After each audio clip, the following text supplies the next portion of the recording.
Dave, great to have you on the show again. Anytime. You have written a commentary for Human Events about the difference the NRA's grassroots and supporters can make in an election. You said if they did it before, they got to do it again in November. And you point specifically to the recall election in Wisconsin.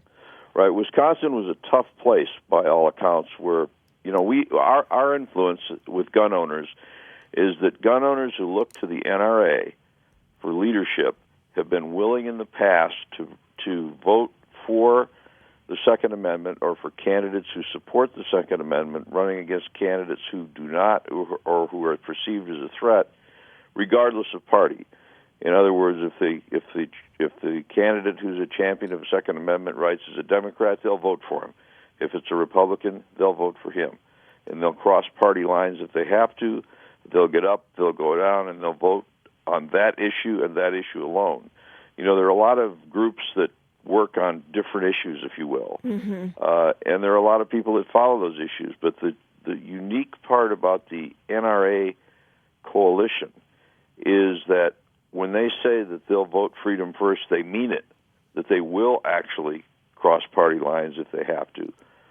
And secondly, that they are from all different parts of the political spectrum. NRA members and NRA followers are not just Republicans, or not just conservatives.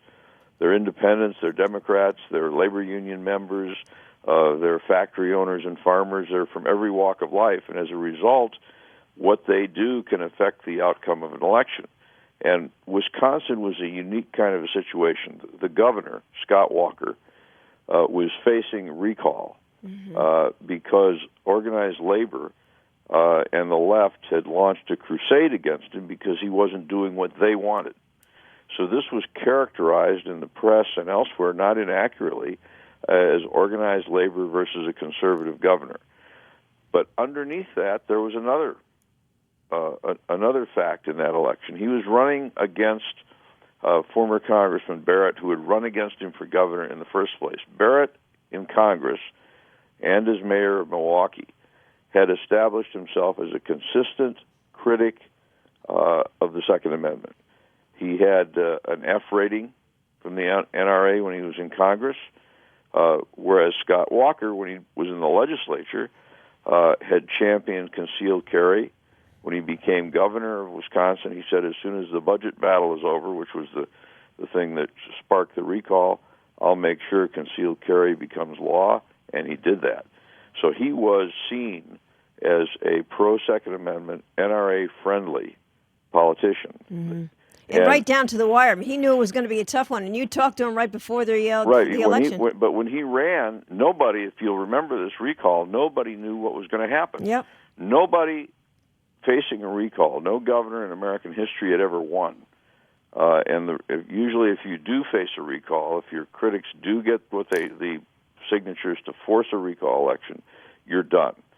I ran into Scott Walker not 2 or 3 weeks before the recall election took place, and I asked him, "Well, Governor, how does it look? How do your polls look?" And he said, "Would you believe 48-4 that it was so close, nobody knew what was going to happen." Meantime, we had looked at it, and we decided we've got to get into this race because he's one of ours, and as you know, we don't desert our people. So we went into Wisconsin very heavily, and what we did was we through micro-targeting, found almost 1.4 million households in the state, a lot in a state like Wisconsin, that were gun-friendly households, if you will. Yeah. About 10% of them were NRA members. We've got about 4 million members nationwide, and the Gallup poll says 30 or 40 million people either consider themselves members or look to the NRA for leadership. So our actual membership is 10-12% of the total influenceable universe, if you will, voters who look to the NRA to find out what they need to do when their Second Amendment rights are threatened. Just ask former President Bill Clinton; he'll tell you. I mean, he's out there rallying for Obama right now. But all about that. That's what we did in 2000. And when the smoke cleared in that very close race, Bill Clinton said, "We denied Al Gore the White House by costing him the electoral votes of 5 states. And that pretty much tracked with our own analysis. Does that mean that 51% of the voters in any of those states voted because of the Second Amendment? No. What it did mean is that enough voters in those states that we reached shifted to make a 2 to 4 point difference in the outcome. Now, if you ask somebody on the street, is 4 points very much, they might say no. But in American politics, that's the difference in most places between winning and losing. So in Wisconsin, we went after these people. We targeted specifically what the experts would tell you would be the hardest votes for us to change in that race. We targeted gun owners who were independents and gun owners who were union members or came from union households. Those were the people that the recall folks were counting on to help them kick Scott Walker out of office. When the election was over, Scott Walker didn't lose the nail biter or win the nail biter, but everyone expected. The race was called within a half an hour, and we had decided that we wanted to know exactly what kind of influence our effort had. So we had gotten a firm to go in and do exit polling, which is to go to the polling places, ask people who actually voted how they had voted and why. And what we found was astounding to us, and we expected to have some influence. And if you think about these numbers, first of all, we asked voters whether they agreed with the principles and goals of the National Rifle Association. In other words, we asked them whether they thought the NRA was a credible influence in their lives. 45% of all voters answered yes to that question. We then asked the gun-friendly people, in other words, we took the sample of those who said yes, and asked them, one, whether they had heard from the NRA on the positions of the candidates, and two, how they'd voted. Among independents who were gun-friendly, Scott Walker got something like 73% of the vote.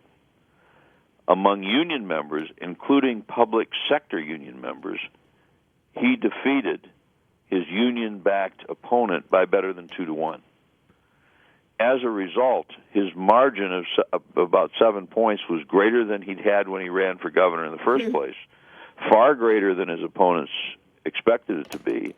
And when his own pollsters looked at it, they said they couldn't say whether or not we won it. He might have won it by a couple of votes, as the experts gave him a chance of doing, but that the entire margin, the 6 or 7 points, the entire margin was directly attributable to the efforts of the NRA among gun-friendly voters in Wisconsin. Wow. That's a huge impact, a much bigger impact than we expected. But think about this figure. We honed the sample of people that we wanted to reach, the people we wanted to target, and then we went after them. Among those who got a mailing from the NRA, and remember, 10% of these people who got that mailing were NRA members. The others were persuadable voters who cared about the Second Amendment. Scott Walker got 92% of the vote. Yeah. And that's an incredible number. When usually if you send out a mailing, 15% of it comes back as undeliverable.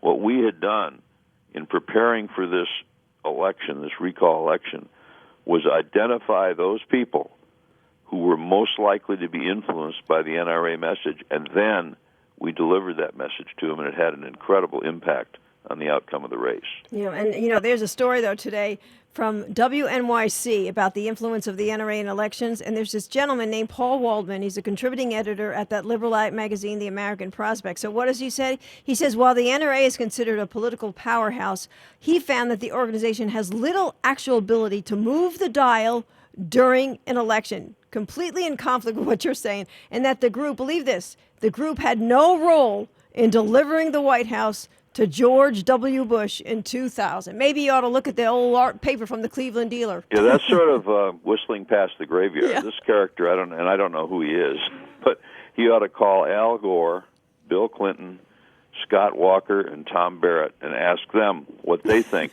of the influence of the National Rifle Association on voters in an election where the Second Amendment becomes an issue. Yeah. We did that. We did that follow-up in Wisconsin because we wanted to make sure that we continue to have the influence we knew we had back in 2000. What we found out was that if anything, our ability to, as this fellow puts it, move the needle had increased. And when you look at this year's election, when you look at how close most people think it's going to be in a whole series of states, you find that the NRA could be the determining factor in a number of these races.